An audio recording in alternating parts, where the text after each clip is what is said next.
So Jo Middleton, welcome to the Disenfranchised. How are you doing today?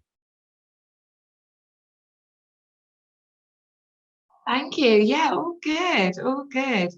I was literally just thinking how quickly already 2022 is whizzing by us, I know and we're suddenly in we're nearly. 2022, are we? Yeah, when did that happen? Yeah, exactly.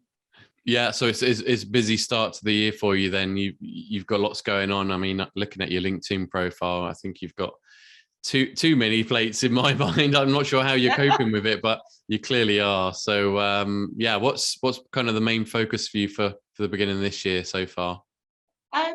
Predominantly the main two businesses that I work on are WizziWoos Kids Clubs and Franchise Business School.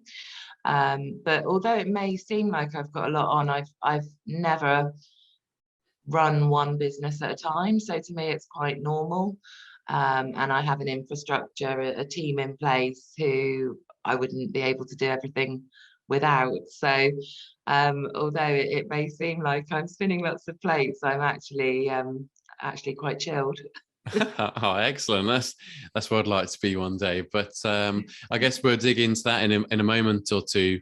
But before we do, we've got to start at the place we always start, and that's just to find out your first job. Mm. So I was double glazing telesales, and again I had two jobs. So double glazing telesales 5 to 8 p.m. Monday to Friday after school, Yeah, and then at weekends I was working as a care assistant in a rest home. fantastic. So the double glazing sales. I remember going for an interview once at one of the local firms, and I was put off it straight away because they took you through into the back room that had no windows, and all of the phones and computer systems were against the back wall completely, and nobody was facing each other. It was like, yeah, we structured it this way so no one can talk to each other, and it kind of felt like quite a daunting prospect when I was young, looking at doing something like that. Was it the same for you? Similar, although we were allowed to speak to each other. So it was kind of a in the back room, but a U shape of tables, and we all sat round the U shaped tables, literally with a phone and a yellow pages, and everyone would work through the yellow pages, just cold calling, cold calling, cold calling, very scripted.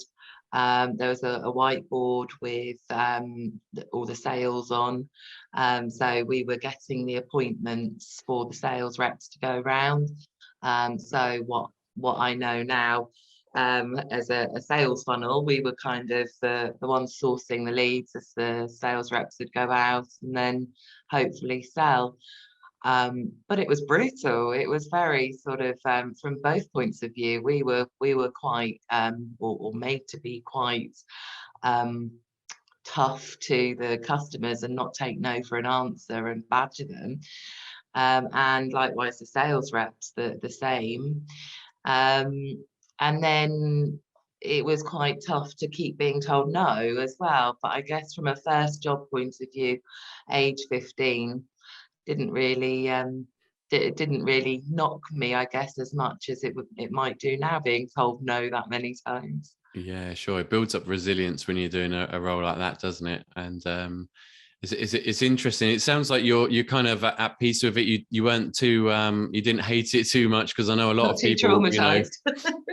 yeah, a lot of people really find it, yeah, a traumatic experience. So you found it okay, or and also I want to add an extra question onto that. Did you prefer that to the working in the care home, or what was kind of your Mm. preference? Oh, that's tricky. I think I like both, because the telesales was quite sort of high, fast paced, and although we only got £3 an hour, Oof. the commission was really good, and I could sell, so it worked well for me.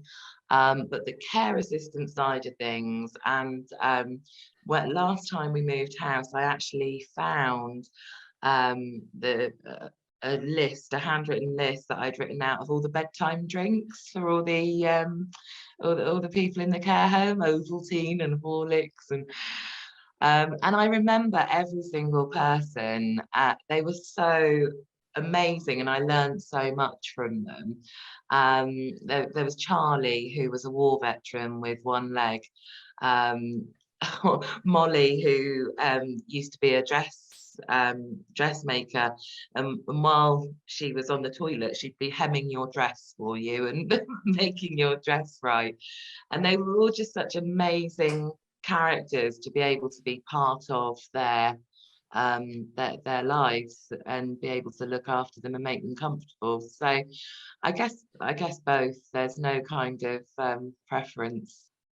Yeah, no, that's cool. It's nice to hear, and I think maybe it's just me, but from the outside, I always think it's quite a difficult job, that working in a care home, because I think of the horrible tasks that may be involved, but also the kind of heartache that you might feel if somebody does leave, for whatever reason. And yeah, I think I'd find it very difficult to work in that environment, probably more so than the call center environment, certainly. So yeah, I think it sounds like it's you're reflecting on it in a positive way, which is really cool, and it's really good to see those Yeah. memories as well.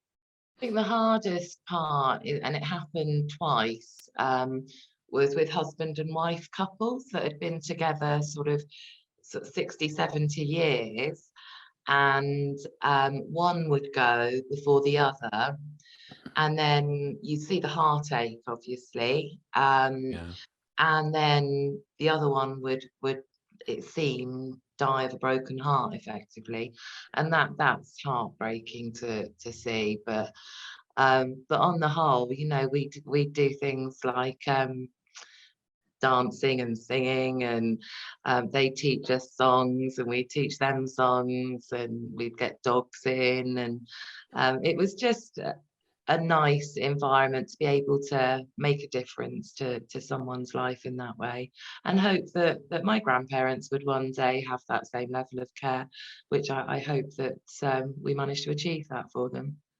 excellent. So where did your career take you then? Because that's obviously not your long-term job. That is your first job. So what did you want to do, and then where did you kind of go in your career? So I always wanted to work with animals, but I was brought up bilingually, French, English, because my mum's from Belgium. So we spoke French at home. Dad was away in the army, so it was just the language we spoke at home was French. And then at school, I'd speak English. So I was completely bilingual, still am. And I was always told that, although I wanted to work with animals, that's not the way I should go, because you never make a living from working with animals. And because I was bilingual, I should go down the route of utilising the language that I had, and maybe work for the embassy or something. Was one of the jobs that I was kind of pushed towards. With the best of intentions from my parents, of course. Sure. But I did that for a while. I worked, I lived in Paris, and I worked for a tourism agency over there. I did a program where it was a couple of months in a language school, and then a few months in placement working in France Tour, selling tickets for Moulin Rouge and Tour Eiffel, and just basically selling Yeah. again. And looking back, all the pieces of the different jobs I've had over the years were components, if you like, that prepared me to go self-employed, which is really cool.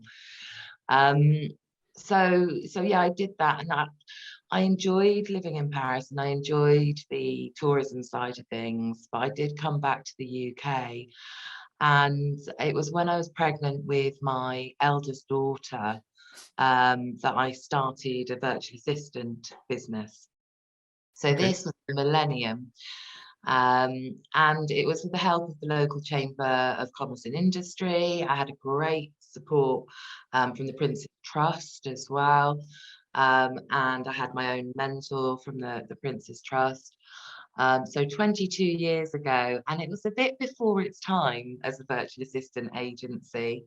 But it was really cool because I was doing things like dissertations for students, medical students particularly, typing up their dissertations. I had a couple of customers who had disabilities who were unable to type up their work.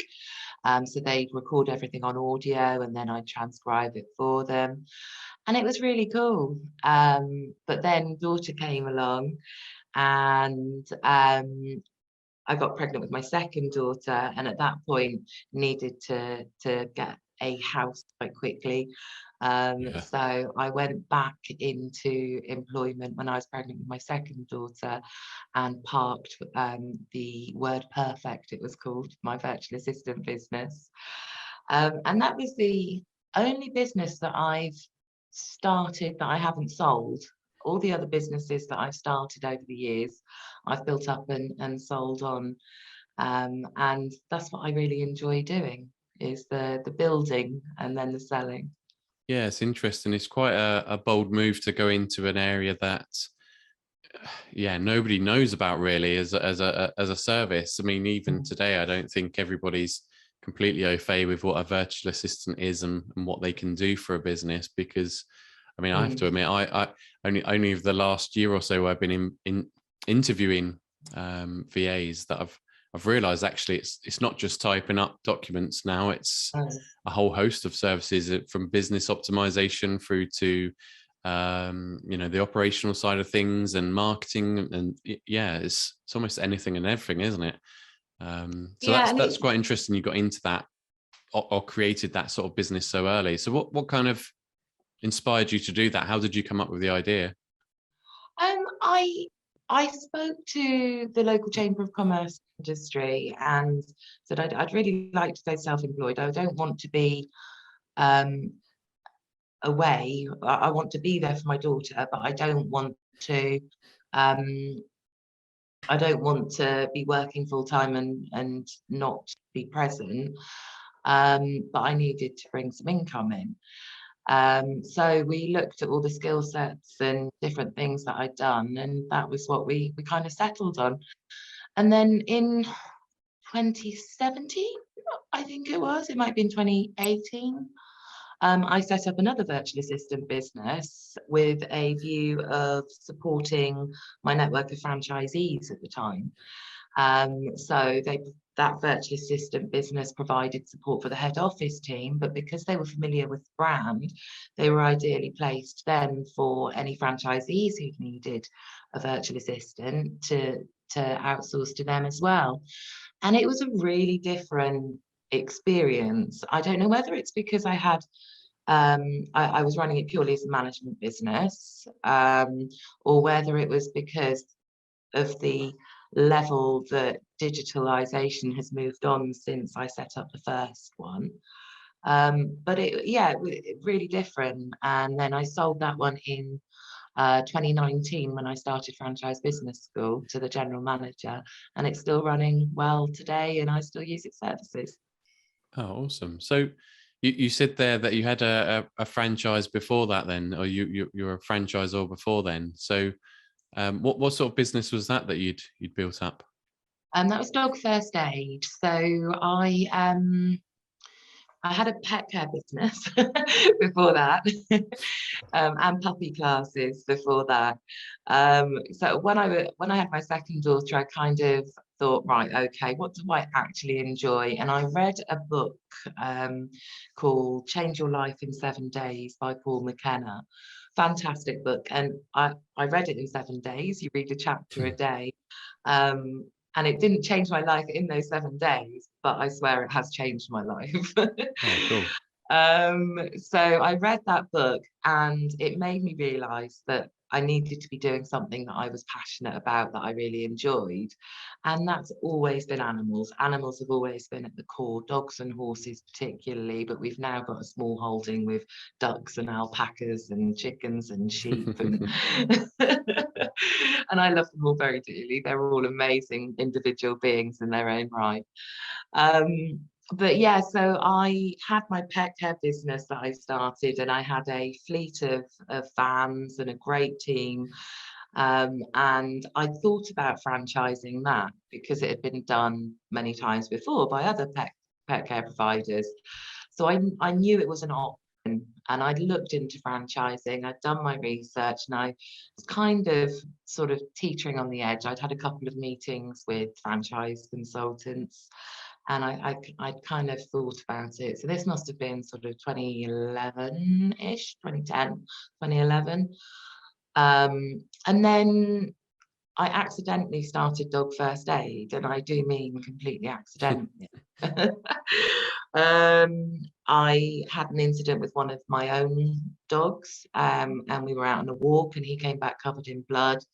And I've done all my human first aid training, but I couldn't make that translation to the dog in that moment.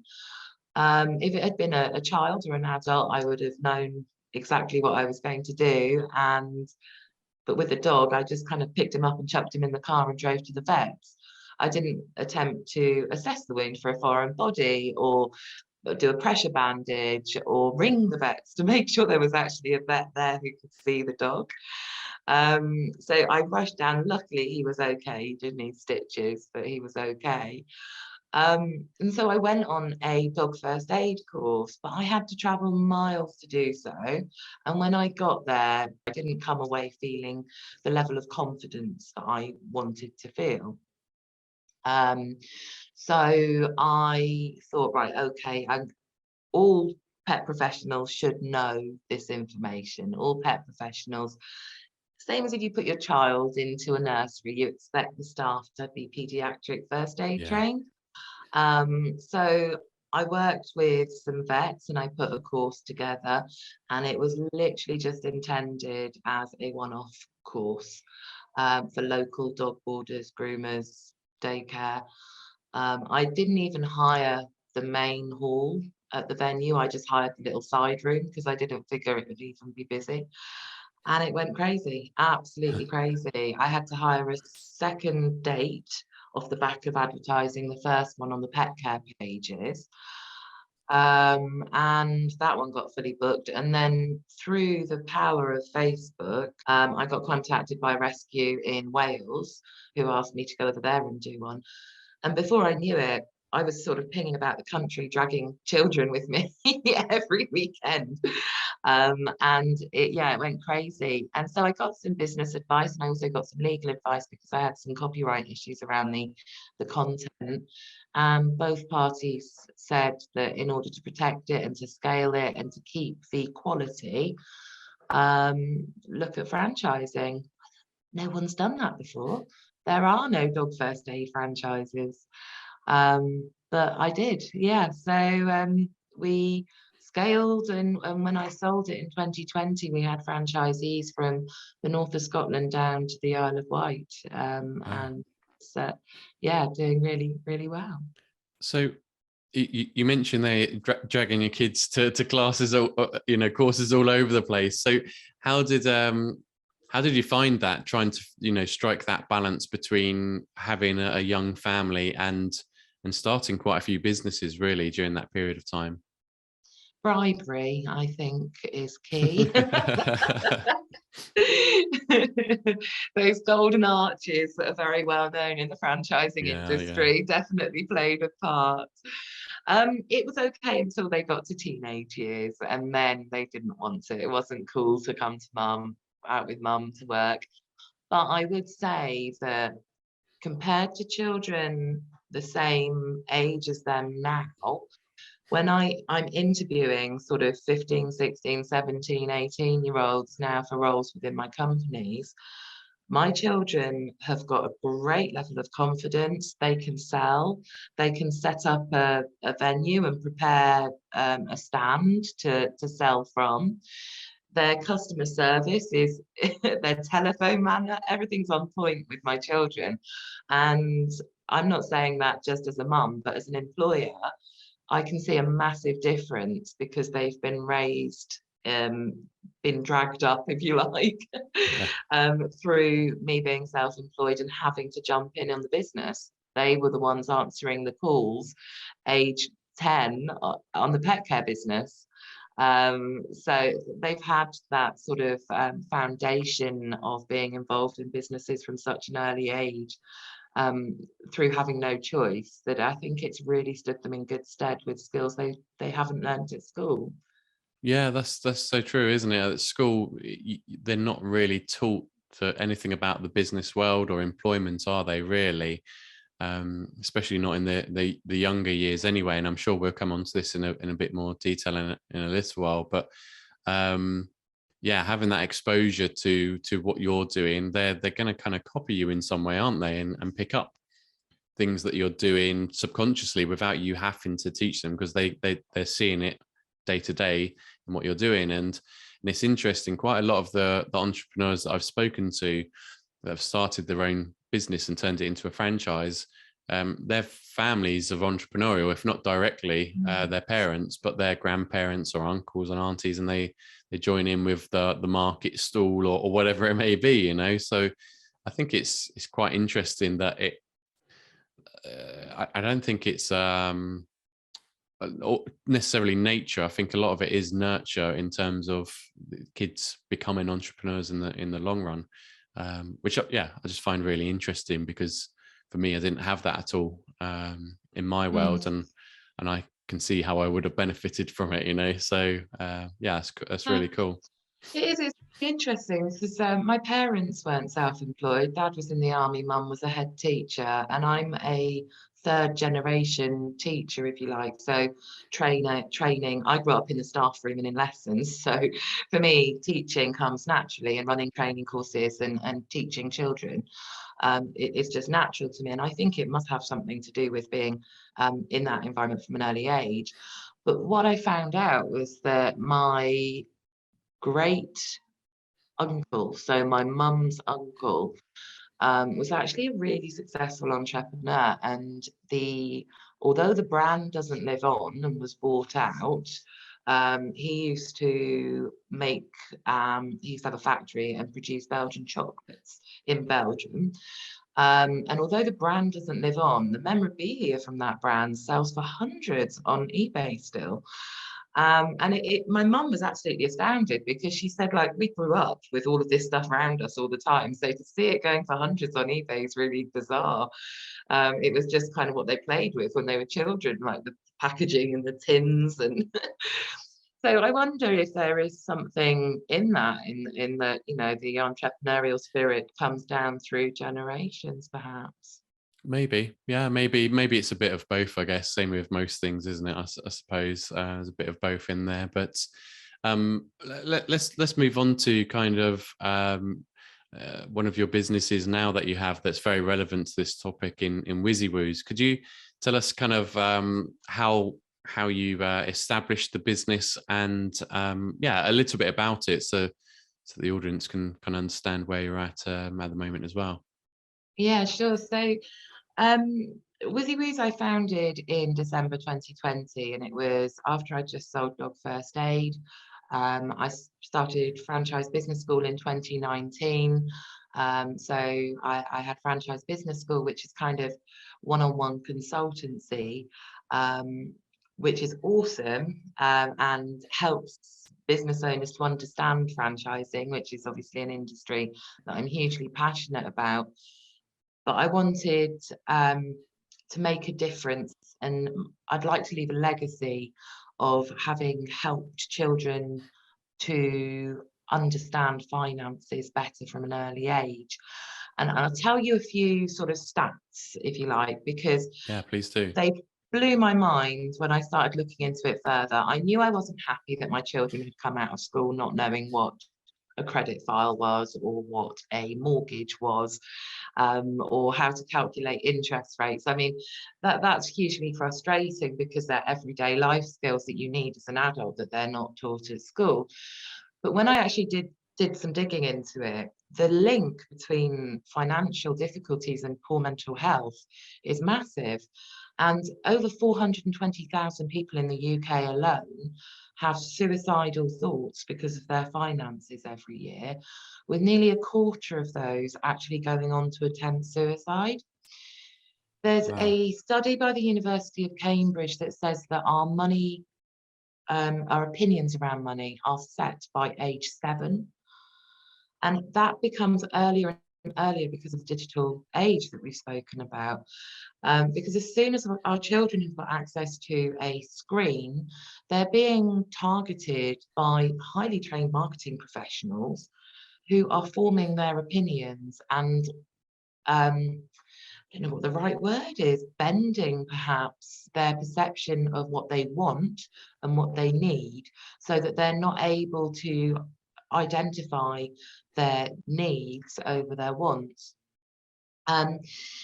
Step Change Debt Charity are a charity that we're in regular contact with, and they report that people with financial difficulties are twice as likely to suffer from major depression. So if we're not making that difference before age 7, really, in our children's lives, and getting that financial literacy out to them before age 7, they're twice as likely to suffer from major depression when they come into financial difficulties as adults. And I just feel, as a society, we've got a duty to future generations to make a change now. And it hasn't happened. So WizziWoos is set up to teach primary school children about money. We use our own unique mimic formula, which incorporates movement, imagination, music, independence, nearly forgot my other eye then, independence and creation. So we do things through fun, through play, through music, through project-based work that creates the opportunities to discuss finance. I just think the boring learning doesn't sink in, whereas if we make it fun for our children to learn, they will remember it. I focused on Sid the snake a lot when we were making the session plans. Sid the snake is spending, saving, investing and donating. So we have our core there. And every single session plan has its own unique woo, which is word, objective and outcome that we identify for every session plan. We make sure that we meet all the relevant learning styles, make sure that every learning style is met. And it's just an area that I'm hugely passionate about, and that already in February, we had just shy of 200 children go through WizziWoos, and just the difference in opening their eyes to what is possible and what they can achieve in the future through financial literacy now. It's just, it's magic. I absolutely love it. Yeah, I think it's awesome. And obviously we spoke about this briefly before recording this podcast. And you said to me that, there's things that parents can do at home. And one of those was maybe to have a look on Zoopla and do a fancy, house buying session. And Fantasy house buying, yeah. yeah, and I've got a bone to pick you with you on that one. Oh dear. My daughter found a £9 million house that she wanted to for us to move next into. week, then. Yeah, but no, it was good, because what it did was it actually gave me an opportunity to say to her, well, look, based on my full-time earnings, without spending money on anything else, it would take me over 200 years to pay off that amount of money. And you could see in her face, she went, whoa, like it really sunk in, like, okay. And having those conversations is so important, and thinking, actually, how can we, and opening their sort of, taking the blinkers off for them and opening them up. So one of the exercises that we do towards the end of our sessions is visualization. We talk about how they can make money, and then they close their eyes, and we look at how their lives would be if there was a limitless supply. What would their lives look like? And they've actually got a business plan together in their heads. They can rationally work it out. And this is like 11 below age 11, and they're already thinking outside the box. So one girl was saying she's going to start a jewelry business. She'd already thought about niching into wedding rings, engagement rings, and alterations, for heirlooms that have come down the generations. And she thought of this by herself. Cool. There's one key stage one, I think she was 5 or 6, and she was talking about how she's making a lemonade stand, and she thought about what equipment she'd need, and it's just so cool to hear. And after the visualization exercise, we passed round post-it notes, and the children write down just a little summary of what they enjoyed most about the session, or what they would like to do when they're older. And things like, I really enjoyed dreaming about buying my first Tesla. And you're like, wow, where did that come from? And I'm really looking forward to having a swimming pool, and just having those goals, because if you haven't got a dream, how are you going to make your dreams come true? So yeah, it's an area that I'm really passionate about. Obviously, we talk about nitty-gritty stuff. It's not all sort of woo-woo and fun and laughter. We do actually incorporate all the key learnings around the spending, saving, investing, donating, smart shopping, taxes, fraud. We look at lots of other aspects. But bearing in mind that every 5 minutes in the UK, someone's declared insolvent or bankrupt. And you know, nearly 2,000 people every day are contacting the Citizens Advice Bureau, saying that they've got debt problems. We need to stop this cycle. We need to break it, and I do think education is the key. So Yeah, definitely, and that's it's early on is the key part of that, isn't it? Rather than, you know, to adults who maybe have already got a preconceived idea of finances and what it means to them. I think the stat about new people starting a new business, I mean, I've seen it floating around the franchising industry a lot, but over 85% of businesses fail in the first 5 years. Whether that's true or not, it's got to be a high kind of number, hasn't it, for it to be banded around so much. And that's quite worrying, really, isn't it? That people just don't know how to start a business. I guess they start to throw some stuff out there and then hope it sticks, and then fall down because they didn't realize there's other costs involved maybe. And yeah, if it's somewhere in the education system that was taught, that would probably be really, really useful. But yeah, I think I'm realizing that the education system is a difficult subject to talk about, because people that are involved in the education system are trying their hardest to deliver what they can, but it doesn't necessarily give young people the skills required to live in the real world almost, you know. And so I think things like what you're doing, and there's lots of other brands out there doing different things to help teach children some basics so that they've got a chance in the real world. I think it's really important and really good. So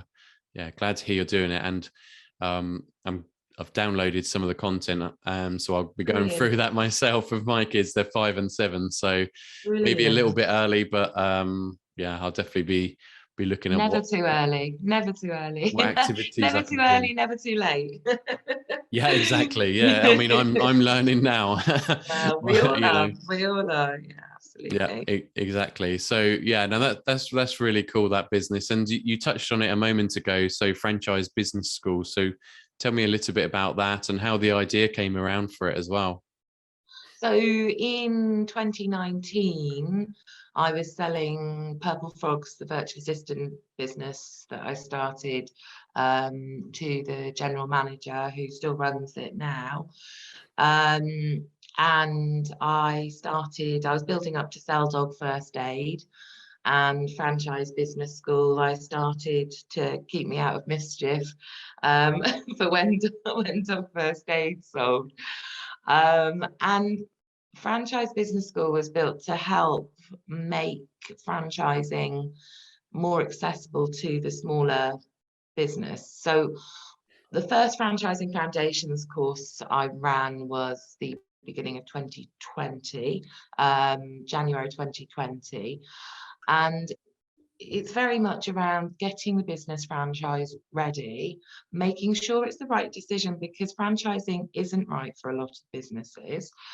Um, and making sure it's the right decision for the owner as well, because they need to be in the right mindset. They need to understand that when they franchise, the franchise business is a different business to the one that they've been running, and they need to be prepared for how that's going to look.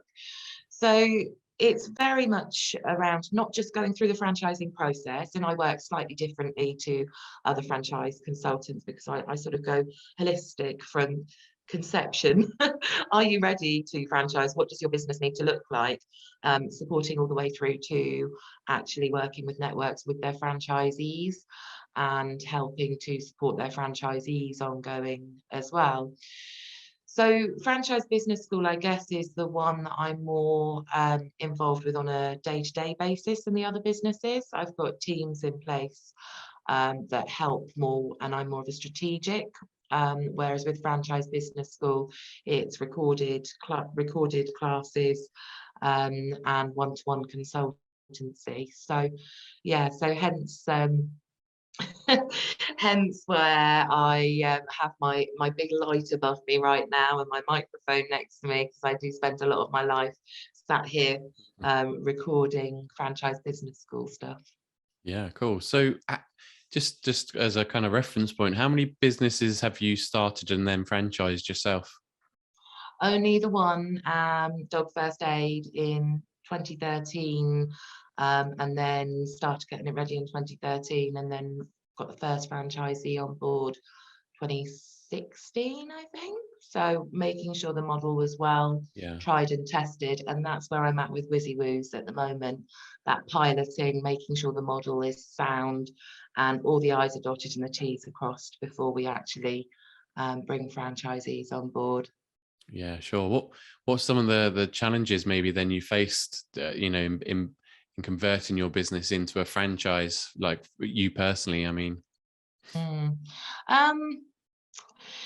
I think the mindset thing, definitely. My dad dying in the middle of that sounds terrible. That sounds like my dad was really selfish for dying in the middle of me franchising my business, but I don't mean it like that at all. no, but it's life, isn't it? Just a massive curveball, yeah. And having to park everything. However, that in a way kind of made the model stronger, because I literally had to hand everything over to my virtual assistant at the time and say, I'm going to have some time off. I need to go and be by my dad's bedside. Here's the operations manual. Off you go. So yeah, so it did kind of mean that she thoroughly tested it before we even got any pilots on board, which was cool. But that definitely, for some reason, I then associated the franchise with my dad dying, which it sounds really odd, but it was kind of linked somewhere in my head. So there's a lot of mindset stuff to kind of work through there. And then I guess the other thing is working with consultants who hadn't walked the walk when I first started. So it wasn't until I'd actually sold my first franchise that I found Mark Rash, who's an incredible chap who has taken franchises international and is a genuinely good bloke. Before that, I'd worked with a couple of franchise consultants who, had I taken the advice of one in particular, I would have been really in hot bother legally, I think, because he was producing cash flow forecasts that he wanted me to use to sell the model to franchisees that were implying that franchisees would be earning six figures out of running a Dog First Aid franchise, which was absolute cobblers. So obviously I didn't carry on working with him, but they were kind of stumbling blocks, if you like, along the way. So I think, yeah, they're kind of the top areas that I found trickiest. Yeah, it's just interesting because you never know, somebody might be listening to this who's owns a business, or their family members owns a business, and they're thinking, okay, maybe let's convert this into a franchise.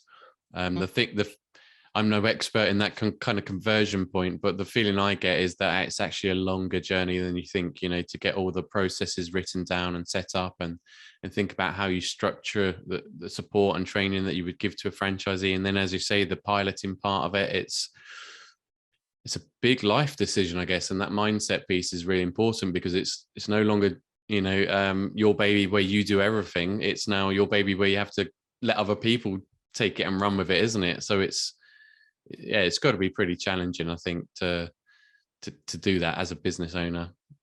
Yeah, I completely agree. And I think that that feeling, because you have started the business, it's not one that you've bought, you've got that sort of personal attachment to it. And that is one of the biggest areas that I work on with new business owners that are looking to France to start with, is how's it going to look once it's built, and how are you going to feel about that, and what mind monkeys have you got, what monkey chatter have you got, if you like, around that. Is there anything that's going to hold you back personally from making it built, and how do we overcome those blocks? Yeah, sure. So I hope you don't mind me asking the question, but you've also a franchise partner now for Baby Ballers, if you're happy to speak about that. So 100%, yeah. So Baby Ballers is awesome. So yeah, I'm a franchisee for Baby Ballers. I own 4 territories, and I work with their head office as well. Baby Ballers is just the coolest amount of fun. So all of our children are now teenagers, and we are literally just banks, cash points, occasional hug if we're lucky, with chefs. But that preschool age, WizziWoos doesn't cover preschool. I kind of love that innocence, it's just amazing. So I bought 4 Baby Ballers franchise territories as a management model. And there are lots of Baby Ballers franchisees out there who do run management models, but I can't leave it alone. I do still pop into all of my clubs, and I make sure I'm in contact with the parents, and they've all got my number, and we organise social stuff, because it is just so much fun. So we basically make football fun for 16 months to 5-year-olds. And I think the main thing that makes Baby Ballers different is that the franchisor is the USP. I think you've had him on, Rich yeah, Elm. Rich, yeah. Yeah. So he's always on the go, and combined with his brother Chris, who comes from a franchising background in the gym industry, it's a real power team. And they're very ethical in their approach to franchising, which obviously resonates well with me. So yeah, Baby Ballers is awesome. I would highly recommend anyone listening head over to babyballers.com. Shameless plug. They are awesome. Brilliant. Well, it's interesting, because the businesses that you've been involved in are the ones that people say don't ever work with children or animals, and you're doing both, and enjoying it from the sounds of it. So that's really cool. But I had one question around you looking at that Baby Ballers as a franchisee or a franchise partner. Why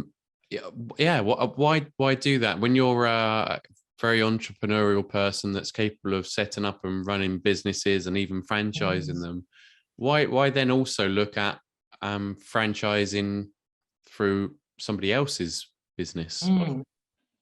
Because I wanted to walk the walk, if you like. When I'm supporting franchisees, I've always looked at things from a franchisor hat, if you like, but I'd never been a franchisee for someone else. So to be able to look at things from both sides of the coin, and it does make you look at things slightly different being a franchisee. Although I do wonder if I still I'm more understanding maybe than if because I can see all aspects of the business. Yeah. But also I have got 4 children in my life, very blessed to have 4 children in my life. And so I bought 4 franchise territories with a view that I'm going to build them up, sell them, and each territory is a house deposit for a child to get them Awesome. started on the housing ladder. Are all the territories equal in terms of revenue? Because one child's gonna maybe miss out. You don't have to answer that. I'm just joking. No, I hadn't thought of that though. That's a really good point. But the aim was to get the kids involved and let them be involved in the growth of their territory that would then be sold for them to have as a house deposit. However, it hasn't quite worked out like that. 1 out of the 4 is probably quite interested and the others don't really get involved. But it is what it is, and I love baby ballers, so Yeah, it's great, isn't it?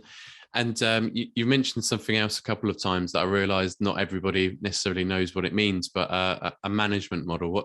Could you explain a little bit more what a management model is in franchising? Yeah, so it's where you're not owner operator. So, for example, if I bought a Baby Ballers franchisee, I was the head coach and I employed an assistant coach, and I just ran 1 or 2 clubs like that, and I was going out delivering the coaching, and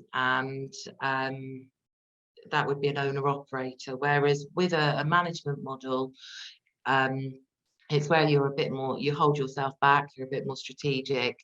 So for example, I do kind of have it as a management model because I'm not the head coach in the clubs. I've got a team of coaches that go out coaching. I've got virtual assistants that do the socials and deal with the customer service side of things. But I do make sure that I'm keeping my hand in, and the parents know that they can contact me if they want to escalate anything, or if, I don't know, during the pandemic, if little Johnny came down with COVID and that kind of thing. But a management model is where you're more hands off and have things more automated running without you.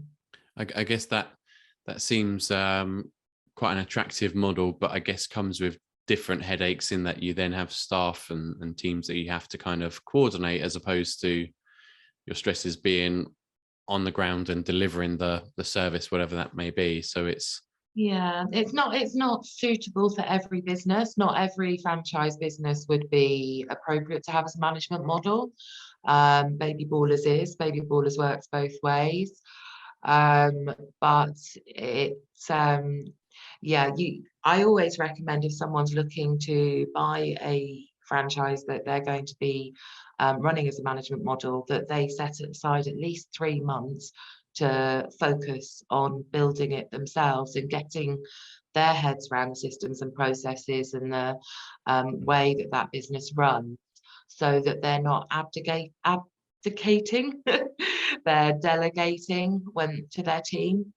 sure. Because I think once you start abdicating, it's a dangerous line in any business, whether it's a franchise business or a business that hasn't been franchised, because you're sort of removing any sort of element of your control, if you like, in the way the day-to-day is running. Whereas at least if you're delegating, you understand exactly the nuts and bolts of the business, and you're keeping yourself at the forefront. Yeah, sure. Makes a lot of sense. Excellent. So I think I can talk to you all day about your businesses and franchising, but we're coming towards the end of the hour, and I want to make sure I get in my 3 questions I like to ask everyone. So I'm really intrigued to see what your answer is going to be for this first one, and that is, what funny, strange, or weird stories have you had in your career? And that can come from in franchising, outside of franchising, anything. So I forgot you were going to ask me that one, so I didn't prepare an answer. I think probably the one that I don't know if it's suitable for a podcast, but anyway, Go I'll for it. tell you. We can always edit out. Oh dear. So when I had my pet care business, before I sold the pet care business, I had a general manager in place who oversaw all the pet care providers and the fleet of vans. So we had, I think, 5 vans out on the road, and they all had names as well: Betsy, Bertie, Boris. Anyway, I was stood in Tesco's one night, in the queue, really busy Tesco's, holding, sort of juggling my bread and milk and shopping there.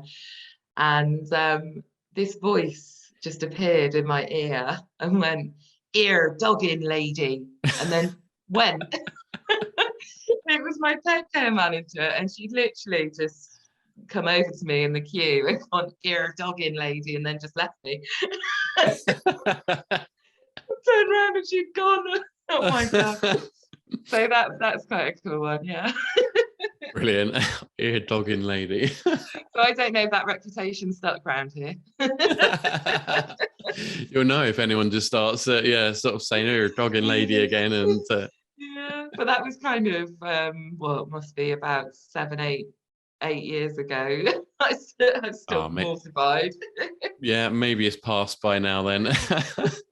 I hope so. But I tell you what's really cool is she actually messaged me yesterday, because she found one of our advertising labels in the village that she lives in. And it must be 10 years old because it's got the old landline on, doesn't even have a mobile on it. Wow. And that's still out there. And I saw one at the vets as well when I was at the vets last. So even though I sold the business 7 years ago, and those labels were produced, must be at least 10 years, if not longer, they're still out there. Yeah, cool. That's interesting, isn't it? So anyway, let's move on to the next question. In terms of again, your career, what's been your most inspiring or proudest moment? I think the proudest moment has to be winning the awards that I've won. Very grateful to have been awarded EWIF New Woman Franchisor of the Year, Best Franchise Support at the Approved Franchise Association Awards a couple of years back. I got Dog First Aid into the Elite Top 100 franchises. So lots of highlights from the award-winning point of view. But I think maybe the sort of proudest is the amount of giving back that my businesses do, and the amount of money that we fundraise for various good causes, and the awareness that we raise for good causes as well. So I think that's that's kind of probably my proudest side. Yeah, no, that's cool. I mean, yeah, looking through that list, all of them are supporting other people in many ways, and I guess that goes back to the enjoyment you had in your first job. Really, was enjoying people, but using those sales skills that you tied in, like you said, that it all kind of ties together, doesn't it, and helps for the future. So I think you've got a good ethos with all of your businesses, a good why, I guess, and then you've used those other skills to get them out there even more, which is really cool. Yeah, and I think the WizziWoos free ebook, which is shameless plug for that as well, on the Wizzy Forward by Alison Edgar MBE, to download. And through lockdown, that had over 1,000 downloads, and that ebook is based on helping parents to implement financial literacy in the home. So I'm really hopeful that my little ebook has helped over 1,000 families through lockdown. So that's pretty cool as well. Yeah, awesome. That's really good. So my final one then, before I let you go, is if somebody came to you and said, "I'm looking to buy a franchise, regardless of which brand it is," what one piece of advice would you give to them? Oh, I think Google. Do your due diligence thoroughly about the franchise, or about the industry as a whole, not just the franchise that you're looking at. And yeah, Google is definitely a great source of information. Looking on Companies House, looking on the IPO website, making sure they own their IPO, their IP, sorry, and just really thoroughly doing your due diligence. I would encourage anyone who is coming on board to do a business plan, and to make sure that they've got their exit strategy lined up as well. I've actually got a book that I've just written around business exit strategies, because I've been sort of building and selling businesses for so long. It's one of the most common questions that I get asked is how can I exit my business? So that will be coming out later on this year. But I think that you should always build your business based on what it's going to look like in 3 years, 5 years time, and know what that is like. Otherwise, it's a bit like that whole analogy of getting in a car without having a destination in the sat nav. And it's very much the same when you're building a business. So lots of advice I'd give people looking at a franchise. More than one, but that's okay. I'll let I'll let you off. And it's really important. It was. I mean, I've got a list of questions here I was going to ask you, but we've ran out of time really. And one Sorry, of them I was keep around talking exit strategies. So maybe we can do another one some other time and talk about that in more detail, because I think you're right. So I've read a book. How to make a million, or how to become a millionaire before breakfast, and yeah, that was the one thing that really sort of stuck in my mind as something I hadn't thought about before. But that was an exit strategy. You know, what do you want this business to look like? Because it's probably not going to be your business for life. You know, realistically, it's not going to be the case. So no, and I think that book is probably a really appropriate one for you to read, given your daughter's choice in housing. yeah, definitely. I think she's going to be disappointed, but we'll see.